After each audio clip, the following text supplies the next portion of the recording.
नमस्कार, मैं हूं अर्चना। आप देख रहे हैं प्राइम टीवी। वक्त हो गया है खबर दोपहर का। अमेठी में हुए 4 लोगों की निर्मम हत्या के मामले में तूल पकड़ लिया है। विपक्ष सरकार को कड़े लफ्जों में फटकार लगाते दिखाई दे रहा है। सरेआम इस तरह की हत्या से कहीं ना कहीं प्रदेश के कानून व्यवस्था पर भी निशान खड़े हो रहे हैं। बता दें कि मृतक की पत्नी ने आरोप लगाते हुए 18 अगस्त को रायबरेली जिले में चंदन वर्मा नाम के युवक के खिलाफ छेड़खानी और मारपीट का मुकदमा दर्ज कराया था। मृतका ने पुलिस से न्याय की गुहार लगाते हुए जान का खतरा भी बताया था।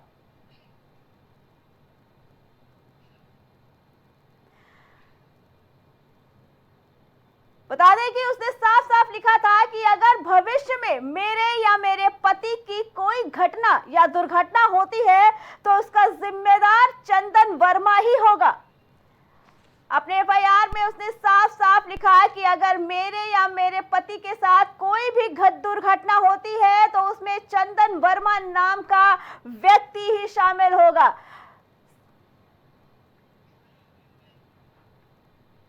वही इस घटना पर सबसे पहले सपा अध्यक्ष अखिलेश यादव ने प्रदेश सरकार पर निशाना साधा। उसके बाद तमाम बड़े सियासतदान, मायावती, चंद्रशेखर आजाद समेत विपक्ष के कई लोगों ने हमला बोला है। बता दें, अखिलेश यादव ने ट्वीट कर लिखा, कोई है, कहीं है। अखिलेश यादव ने ये सीधा निशाना साधा है सरकार पर। पूछा कि कोई है, कहीं है, आखिर क्यों इस राज्य में जंगल राज पनप रहा है। बता दें, अखिलेश यादव ने ट्वीट किया, कोई है, कहीं है।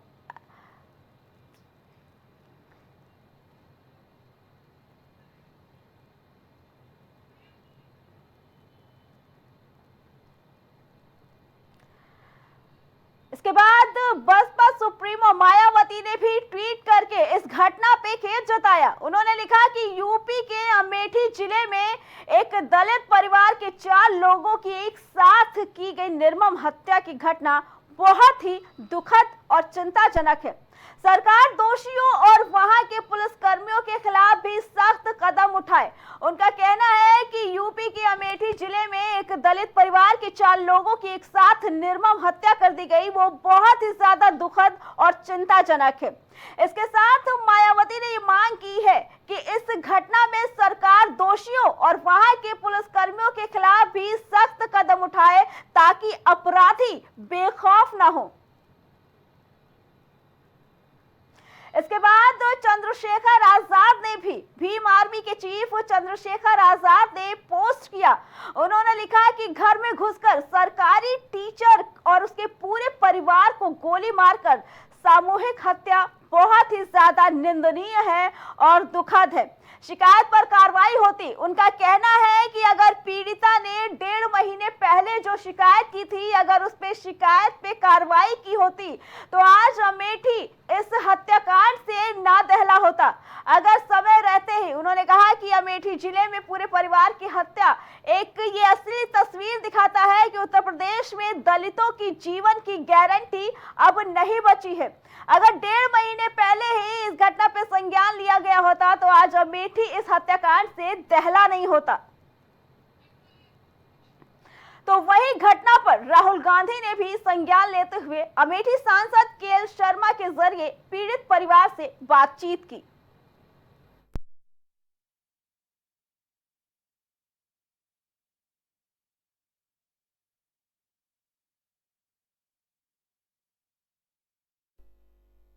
गांधी की बात कराई। उसके बाद राहुल गांधी ने पीड़ित के पिता से बात करते हुए आश्वासन दिया कि उनकी इस दुख की घड़ी में राहुल गांधी उनके और परिवार के साथ खड़े हैं। पूरी जानकारी ली उसके बाद उन्होंने कहा कि सांत्वना भी दी। इसके बाद राहुल गांधी ने कहा कि उनके परिवार के साथ राहुल गांधी खड़े हैं, उनकी संवेदनाएं उनके परिवार के साथ है और वो सरकार से मांग करेंगे कि उनको इस चीज का मुआवजा दिया जाए और उनके दोषियों को, उनके परिवार के दोषियों को कड़ी से कड़ी सजा दी जाए। तो वही कांग्रेस इस मुद्दे पर प्रदेश सरकार से लगातार तीखे सवाल कर रही है। वही जब प्राइम टीवी के संवाददाता अभिनव ने जब यूपी कांग्रेस अध्यक्ष अजय राय से बातचीत की तो उन्होंने कहा कि प्रदेश में जंगल राज चल रहा है। कांग्रेस पार्टी के प्रदेश अध्यक्ष अजय राय जी इस वक्त हमारे साथ बातचीत के लिए मौजूद हैं। अमेठी में कल एक बड़ी वारदात हुई, 4 लोगों की हत्या कर दी। पूरी तरीके से जंगल राज चल रहा है। जंगल राज में बच्चों की हत्या, बच्चों को भी नहीं देख रहे हैं और 1.5 साल की एक बेटी को भी गोली मार दी गई। आप सोच सकते हैं आप कितना विभत्स रूप हो चुका है। पूरा जंगल राज कायम है, जंगल की तरह यहाँ पे कानून चल रहा है। बता दें कि अमेठी में हुए 4 लोगों की हत्या से पूरा अमेठी दहला हुआ है। सवाल सरकार पे उठ रहे हैं और सरकार के पुलिस कर्मियों पे भी उठ रहे हैं। सभी का ये आरोप है और सभी का ये सवाल है कि जब पीड़िता ने 1.5 महीने पहले ही इस घटना की आशंका जताई थी, जब आरोपी को लेकर पीड़िता ने पहले ही एफआईआर दर्ज की थी, शिकायत दर्ज की थी और ये कहा था कि मुझे चंदन वर्मा के नाम के व्यक्ति से जान का खतरा है, अगर मेरे या मेरे पति को कुछ भी होता है तो उसका जिम्मेदार चंदन वर्मा नाम का व्यक्ति है। उसके बाद भी सरकार पर ये सवाल उठ रहे हैं कि अगर सरकार की पुलिस ने उस वक्त इस हादसे को संज्ञान में लिया होता, इस मामले की गंभीरता से लिया होता तो आज ये हादसा नहीं होता, एक हंसते खेलते परिवार को अपनी जान से हाथ नहीं धोना पड़ता।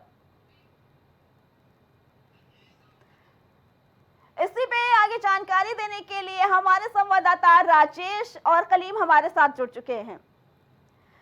कलीम, जानना चाहेंगे कि कहां है योगी सरकार में वो जो दावे करती है कि सुरक्षा मिलती है, सभी को सुरक्षा मिलती है, कहां है वो सुरक्षा? एक ही परिवार के 4 लोगों को गोलियों से भून दिया गया। देखिए फिलहाल अर्चना जी, जिस तरीके से बात की जाए अपराध को लेकर के, क्योंकि अपराध में जो पुलिस कार्रवाई करती है उस कार्रवाई को लेकर के फिलहाल कई दावे जो जरूर किए जाते हैं, क्योंकि अधिकारियों के द्वारा दावे किए जाते हैं, लेकिन मातहत की अगर बात की जाए तो मातहत लगातार इस बार जो है पूरी तरीके से इसमें फेलियर नजर आते हैं। क्योंकि इस वजह की बात की जाए क्योंकि लगातार कई मामले सामने आए। और अगर अमेठी की बात की जाए, अमेठी में जो घटना हुई है, अगर इस घटना को देखें, इससे पहले की जो घटनाओं की बात की जाए तो कई मामले लखनऊ पहुंचे थे और लखनऊ के विधानसभा के सामने भी आपदा करने के लिए पहुंचे थे। लेकिन इस दौरान जो आरोप लगे थे उन आरोपों की जो है जांच की जा रही थी। लेकिन अगर अमेठी की बात की जाए तो अमेठी में कई आरोप, अभी सवाल भी खड़े हो रहे हैं, आरोप भी लग रहे हैं। और जैसा कि अगर बात की जाए जिस तरीके से जो हत्या की गई है, हत्या में 4 लोगों की जो हत्याकांड को अंजाम दिया गया, जिसमें मासूम बच्चा है और पति पत्नी समेत जो एक बच्ची की 2 बच्चे हैं, उन सभी की जो हत्याएं की गई, उन सभी मामलों को लेकर के फिलहाल योगी सरकार ने संज्ञान तो लिया है। लेकिन अधिकारियों की बात की जाए तो अधिकारी मौके पर पहुंच करके इस पूरे मामले की जांच कर रहे हैं। लेकिन अगर हमलावरों की बात की जाए तो हमलावरों को भी ट्रेस करने का फिलहाल प्रयास किया जा रहा है। जी कलीम, कुछ समय पहले यूपी के लिए एक स्लोगन चला था कि यूपी में है दम क्योंकि यहाँ अपराध है कम। कहाँ लगता है कि यूपी में किस दायरे में अपराध कम हुआ है?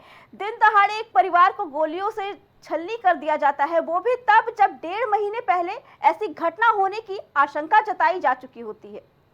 देखिए फिलहाल जिस तरीके से स्लोगन की बात की जाए, स्लोगन को लेकर के यहाँ पर व्यापार की बात की जाए, क्योंकि ये स्लोगन इसलिए दिया गया था जब G20 यहाँ पर शुरुआत हो रही थी, उस दौरान स्लोगन दिया गया था, यानी कि यहाँ पर जो रोजगार, जो विदेशी कंपनियां हैं वो यहाँ पर एकाएक पहुंच करके अपना रोजगार जो है लोगों तक पहुंचाएं। और उसी के बीच अब जो बात की जाए स्लोगन के विपरीत के अगर काम की तो जो एनसीआर की रिपोर्ट की बात की जाए उसको लेकर के जो अपराध का गिराफ है वो लगातार कुछ समय से काफी बढ़ता हुआ नजर आ रहा है। और उसी अपराध के बीच जो हमलावरों की बात की जाए तो वो भी बदमाश जो है वो लगातार घटनाओं को अंजाम देते हुए नजर आ रहा है। फिर चाहे सुल्तानपुर की बात की जाए या फिर अमेठी की बात की जाए, कुशीनगर की बात की जाए या फिर बागपत की बात की जाए, ऐसे कई जिले हैं जहां पर लगातार अपराध का जो ग्राफ है वो बढ़ता जा रहा है। लखनऊ की अगर बात की जाए, राजधानी लखनऊ जहां पर खुद यूपी के मुख्यमंत्री योगी आदित्यनाथ बैठते हैं, अधिकारी बैठते हैं, यहाँ पर भी कई ऐसी घटनाएं हुई है, चाहे गोलीकांड हो या फिर कई और हत्याकांड हो। तो इन सभी मामलों को लेकर के लगातार जो अपराध है वो कहीं ना कहीं बढ़ता हुआ नजर आ रहा है। जी कलीम, लेकिन एक बार फिर योगी सरकार की पुलिस पे सवाल उठते नजर आ रहे हैं। क्या लगता है अगर पुलिस ने 1.5 महीने पहले इस मामले को गंभीरता से लिया होता तो आज ये अमेठी की घटना घटी होती?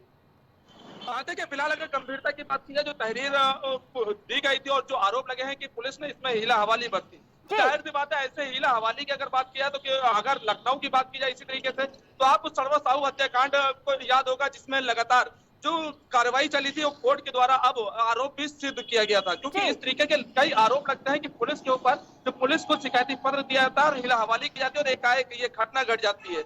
लेकिन ये अमेठी की घटना बताई जाए, 1.5 माह पहले जो शिकायती पत्र दिया गया था उसमें 1.5 माह बाद पूरे परिवार को खत्म कर दिया गया। और इसी तरीके की अगर बात की जाए लखनऊ की, तो लखनऊ में कुछ साल पहले की अगर बात की जाए तो जो सुबह तहरीर दी गई थी और हत्या की आशंका जताई गई थी और एकाएक 3 घंटे बाद उसके घर के अंदर घुसकर हत्या कर दी गई थी। जी। और इसी तरीके का यही मामला सेम जो अमेठी का गुजरा है। और लापरवाही की अगर बात करें तो एक पुलिस की लापरवाही के कारण पूरा परिवार खत्म हो चुका है। अब फिलहाल इसमें जो कवायद है वो कवायद यह है कि हमलावरों तक पुलिस पहुंचने की जो बात कर रही है, बदमाशों को गिरफ्तार करने का दावा कर रही है, लेकिन कब तक गिरफ्तार कर पाएगी, क्या कुछ इसमें जो लापरवाहियां रही हैं और किन लोगों के ऊपर कार्रवाई होगी, इस जी। पर अभी किसी तरह का ठीक कोई है। भी जवाब सामने नहीं आया है। ठीक है कलीम, हमारे साथ हमारे संवाददाता राजेश भी जुड़ चुके हैं। राजेश, हम जानना चाहेंगे, इस वक्त विपक्ष पूरी तरीके से सरकार पर हमलावर है, वजह सरकार की नाकाम पुलिस, क्या कहना है इसके बारे में? बिल्कुल अर्चना, अगर बात की जाए अमेठी की घटना को लेकर, जिस तरीके से अमेठी में घटना हुई है, बिल्कुल बहुत बड़ी और बहुत दर्दनाक घटना हुई, बहुत विभत्स घटना हुई है, क्योंकि जिस तरीके से पूरे एक दलित परिवार को गोलियों से भून दिया जाता है, गोलियों की तड़तड़ाहट से भून दिया जाता है। वहीं दूसरी तरफ अगर बात करें योगी सरकार की, तो योगी सरकार जिस तरीके से पीठ थपथपाते हैं उत्तर प्रदेश में और कहते हैं कि उत्तर प्रदेश में जंगल राज, माफिया राज खत्म हो गया है, लेकिन कहाँ है योगी राज का वो माफिया राज जो खत्म हुआ है? कहाँ है योगी राज का वो जंगल राज जो खत्म हुआ है? कहाँ है योगी राज का बुलडोजर जो चलता था माफियाओं पर? तो जाहिर सी बात है, ऐसे तमाम सवाल खड़े होते हैं योगी सरकार पर, क्योंकि जिस तरीके से अमेठी में एक दलित परिवार की पूरे परिवार की हत्या कर दी जाती है, परिवार को गोलियों से भून दिया जाता है, तो कहाँ है योगी सरकार का शासन? कहाँ है योगी सरकार का वो जो पुलिस वाला नियम है, कानून है, कहाँ पर है? कहाँ पर है योगी सरकार के वो दावे? योगी सरकार कहते थे कि अगर किसी भी लड़की के साथ कहीं भी कोई अगर छेड़ता है तो अगले चौराहे पर यमराज खड़े मिलेंगे। तो कहाँ है वो यमराज? तो आज तक अभी एक पूरे दलित परिवार की हत्या होने के बावजूद भी अभी भी वो अपराधी खुलेआम घूम रहे हैं, खुलेआम सांस ले रहे हैं। जी तो राजेश, क्या लगता है कि इस घटना के बाद उन पुलिस वालों पर भी गाज गिरेगी जो शिकायत के वक्त इस मामले को जिन्होंने नजरअंदाज कर दिया था? क्योंकि काफी बड़ा मामला है, जब पीड़िता ने खुद ये तहरीर दी थी कि जान को खतरा है, उसके बावजूद भी पुलिस की इतनी बड़ी अनदेखी, जिसका खामियाजा पूरे परिवार को भुगतना पड़ा। बिल्कुल अर्चना, अगर बात की जाए तो इस घटना में पुलिस की बिल्कुल पूरी तरीके से लापरवाही सामने आई है, क्योंकि जिस तरीके से पिता ने पहले ही एप्लीकेशन दे चुकी थी कि मेरी जान का खतरा है, उसके बावजूद वालों की आंखें नहीं खुलती हैं और होता क्या है कि पूरे दलित परिवार की हत्या की जाती है, गोलियों से उनको भून दिया जाता है। तो आखिर इसी पर अब सभी पार्टियां भी जाहिर सी बात है, सभी पार्टियां भी इस पे जवाब मांग रही है यूपी सरकार से, योगी सरकार से। कहाँ है योगी सरकार का वो कानून जो लगातार कानून का राज चलता था, कानून का राज की दम भरता था उत्तर प्रदेश में। जाहिर सी बात है कि बसपा सुप्रीमो मायावती ने भी ट्वीट करके जवाब मांगा है। मायावती ने कहा है कि उन अपराधियों को बख्शा नहीं जाना चाहिए।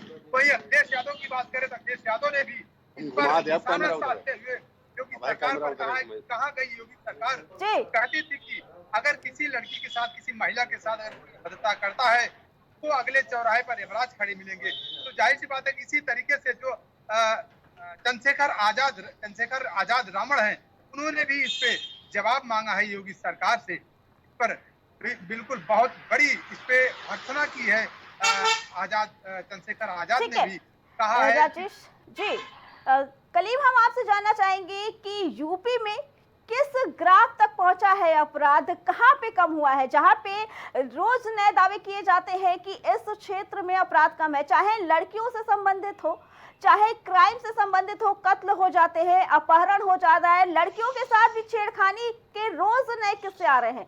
ऐसे में यूपी में कहां पे और किस क्षेत्र में अपराध कम हुआ है? देखिए अर्चना जी, पहले तो आपको ये बताना चाहेंगे कि अपराध की अगर बात की जाए कहाँ कम हुआ है, कहाँ ज्यादा हुआ है, क्योंकि अपराध का कोई समय नहीं होता है कि कहाँ पर क्या कुछ अपराध हो। क्योंकि अपराध जब एकाएक होता है तो कोई ये जगह देख करके नहीं होता है कि कहाँ पर घटना की जा रही है, कहाँ पर नहीं की जा रही है। फिलहाल अगर अपराध के गिराफ की बात की जाए तो यूपी में लगातार जो अपराध का गिराफ है वो फिलहाल बढ़ता जा रहा है, क्योंकि अपराध के गिराफ के हर जिले से लगातार सूचनाएं आती हैं। और अपराध की अगर बात की जाए क्राइम के बढ़ते गिराफ को लेकर के, तो कई ऐसे जिले हैं जहां पर लगातार क्राइम का गिराफ भी बढ़ता हुआ नजर आ रहा है। क्योंकि लगातार जो शिकायतें की बात की जाए, शिकायतों में फिर चाहे अलीगढ़ की बात की जाए, बागपत की बात की जाए, या फिर कासगंज की बात की जाए, या फिर लखनऊ की बात की जाए, क्योंकि ऐसे कई जिले हैं जहां पर से लगातार जो क्राइम के ग्राफ है वो फिलहाल बढ़ते हुए नजर आ रहे हैं। और इन्हीं सब चीजों पर लगातार जो अधिकारियों के बदलने की बात की जाए, उन अधिकारियों को बदला भी जा रहा है कि अपराध की अगर श्रेणी है वो कम की जाए, और उसको लेकर के जो लगातार जो बदमाश है उनके खिलाफ कार्रवाई भी करती हुई पुलिस नजर आ रही है। जी ठीक है राजेश,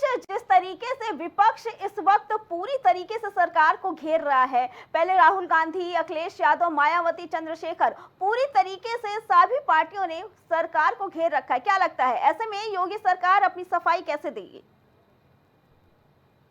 जिस तरीके से योगी सरकार में इस तरीके का जो अमेठी में घटना हुई, एक दलित परिवार को पूरी तरीके से उसको गोलियों से भून दिया जाता है, तो जाहिर सी बात है योगी सरकार पर सवाल खड़ा करता है। वही सवाल खड़ा करने के बाद जो उत्तर प्रदेश की सभी पार्टियां भी सवाल करने लगी। जो विपक्ष है सवाल खड़ा कर रहा है कि आखिर योगी सरकार में जो योगी सरकार दम भरती थी कि हम योगी सरकार में कोई भी अपराध नहीं है, कहीं भी अपराध नहीं है, तो देखा जाए तो आज ऐसी स्थिति हो गई है कि योगी सरकार में कोई जिला अछूता नहीं है जहां पर अपराध की घटनाएं लगातार न आती हूँ।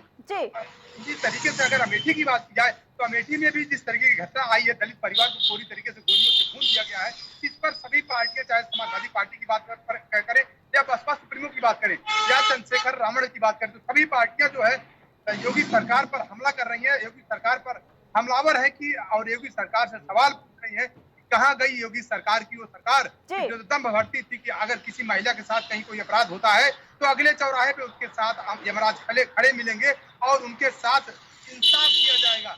लेकिन आज पूरा परिवार, अमेठी का पूरा परिवार योगी सरकार से साफ गुहार कर रहा है, जहाँ पे आज पूरा परिवार पूरी तरीके से बलि की भेंट चढ़ गया है। कलीम, क्या लगता है इस घटना के बाद प्रशासन अब जागेगा कि अगर इस तरीके की कोई भी तहरीर आती है तो उसे गंभीरता से ले, या अभी तक जिन मामलों को नजरअंदाज किया जाता है, क्या पुलिस अब इस मामले को गंभीरता से लेगी ताकि भविष्य में ऐसी घटनाएं ना हो? देखिए फिलहाल अर्चना जी साफ तौर से ये बताना चाहेंगे कि जिस तरीके से अगर गंभीरता की बात की जाए, कोई भी शिकायती पत्र आता है क्योंकि अधिकारियों के द्वारा निर्देश दिए जाते हैं, या फिर सरकार के द्वारा बात की जाए, मुख्यमंत्री योगी आदित्यनाथ के द्वारा लगातार अधिकारियों के साथ मीटिंग की जाती है और मीटिंग में साफ तौर से निर्देश दिए जाते हैं कि किसी भी फरियादी के साथ जो उसकी फरियाद आ रही है उस पर सख्ती दिखाई जाए और सख्ती के साथ उसको नजरअंदाज न किया जाए। और फिलहाल अगर जो बात की जाए, जब कोई घटना हो जाती है तो उस घटना में लिपापोती जरूर होती है। लिपापोती का मतलब ये है कि जिस तरीके से जो उनके मातहत हैं उन मातहतों के खिलाफ कार्रवाई होती है, उनको सस्पेंड किया जाता है। लेकिन अगर इस मामले से सीख लेने की बात की जाए तो कुछ सीख लेते हुए नजर नहीं आते, समय बीतता है, फिर वही ढुलमुल रवैया शुरू हो जाता है और उसके बाद एकाएक जो फरियादी है वो फरियादी केवल चक्कर काटते रह जाते हैं और जो जिम्मेदार होते हैं वो केवल एसी की हवा खाते हुए नजर आते हैं। जी राजेश, क्या लगता है इस घटना के बाद अब भाजपा की छवि कहीं ना कहीं फिर से एक बार धूमिल होती नजर आ रही है? अर्चना, जिस तरीके से अगर देखा जाए तो उत्तर प्रदेश में अभी 10 सीटों का चुनाव है और लगातार सभी पार्टियां बिल्कुल पूरी तरीके से चुनाव में जुट गई हैं। वहीं जिस तरीके से अमेठी में घटना होती है एक दलित परिवार के साथ, पूरे परिवार को गोलियों से भून दिया जाता है, तो कहीं कहीं देखा जाए अब योगी सरकार के लिए घटना की वजह से योगी सरकार की बिल्कुल हो रही है और कहीं कहीं देखा जाए तो अब योगी सरकार को चुनाव होने वाला है, चुनाव में भी योगी सरकार को इसका खामियाजा भुगतना पड़ेगा।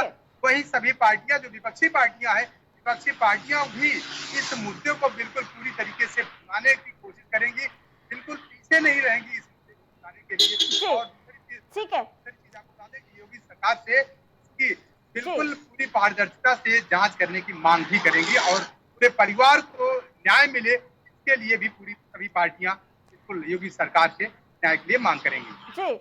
जी ठीक है राजेश, कलीम, आप लोग का बहुत बहुत धन्यवाद। तो योगी सरकार एक बार फिर सवालों के घेरे में आ गई है। बता दें कि योगी सरकार के साथ साथ अब योगी की पुलिस भी सीधे तौर पर सरकार के और विपक्ष के निशाने पे है कि कहां है उनकी लापरवाही की वजह का भुगतान एक परिवार को भुगतना पड़ा। तो वहीं एटा जिले के थाना कोतवाली नगर में प्रोफेसर राम गोपाल यादव के रिश्तेदार सपा नेता पूर्व जिला पंचायत अध्यक्ष जुगेंद्र सिंह यादव और अलीगंज विधानसभा में 3 बार विधायक रह चुके उनके भाई पूर्व विधायक रामेश्वर सिंह यादव के खिलाफ दुष्कर्म का मामला दर्ज हुआ है। बताया जा रहा है कि महिला ने दोनों सपा नेताओं और उनके 2 जिला पंचायत सदस्य भतीजों सहित 3 अज्ञात के खिलाफ कोतवाली नगर में लिखित तहरीर दी है। बता दें कि नेताओं पर नौकरी के बहाने जीटी रोड स्थित आवास पर बुलाकर महिला से दुष्कर्म करने का आरोप लगाया है।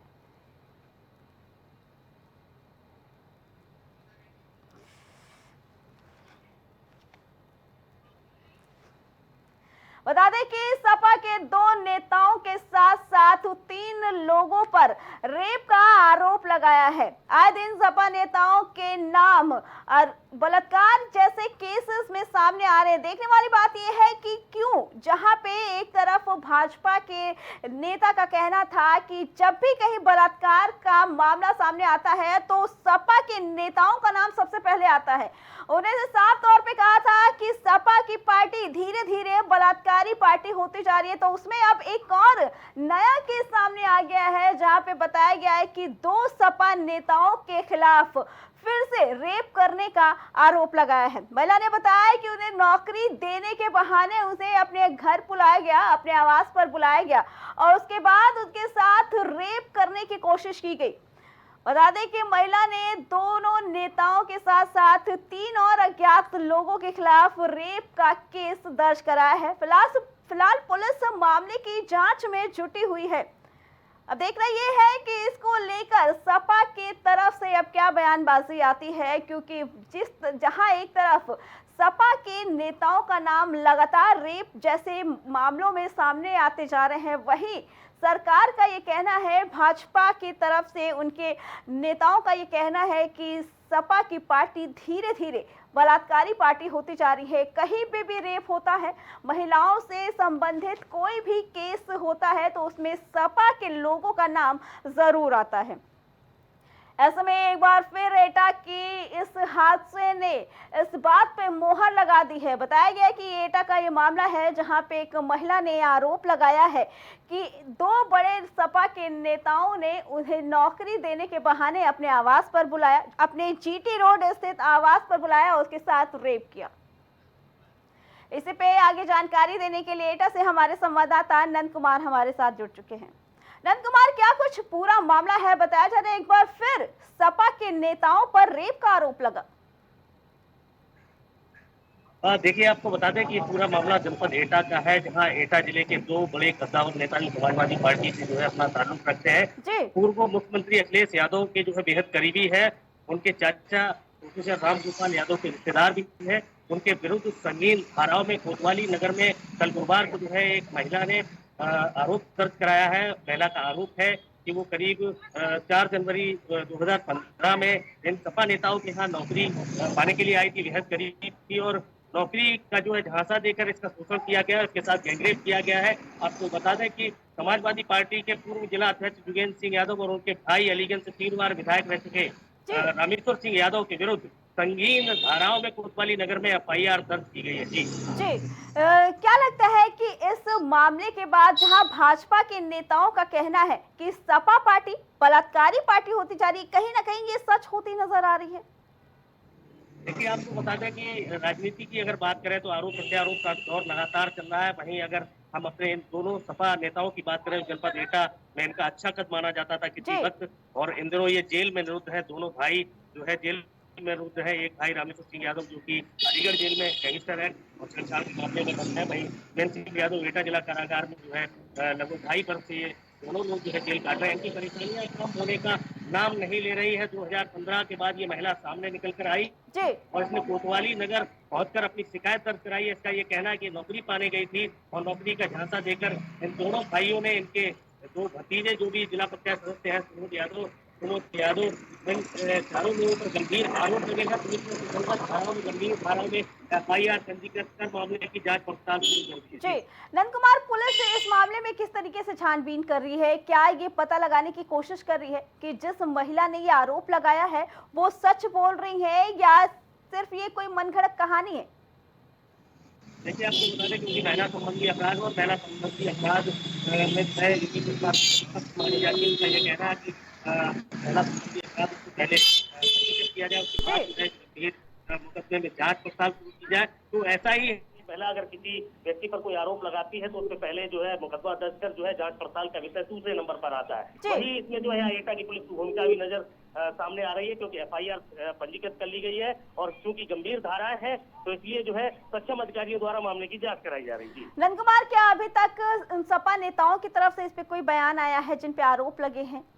देखिए, जिन नेताओं पर जो आरोप लगे हैं उनमें से 2 नेता ऑलरेडी जो है जेल में निरुद्ध हैं। एक जो जुगेंद्र सिंह यादव जो एटा के जिला कारागार में बंद है, लंबे समय से जेल काटा। उनके भाई जो विधायक रामेश्वर सिंह यादव पूर्व विधायक अलीगंज से रहे, वो भी अलीगढ़ जेल में है, तो उनसे किसी तरीके से हमारा संपर्क नहीं हो पाया। रही बात उनके 2 भतीजे जो जिला पंचायत सदस्य हैं, इन दोनों पर भी जो है गंभीर आरोप है। तो ये लोग जो है पहले से पूर्व में लिखे हुए कई मुकदमों में जो है फरार चल रहे हैं। नंद कुमार, क्या जिन 3 अज्ञात लोगों के खिलाफ मुकदमा दर्ज कराया है महिला ने, उनकी जान पहचान हो पाई है, उनकी शिनाख्त हो पाई है कि वो कौन है?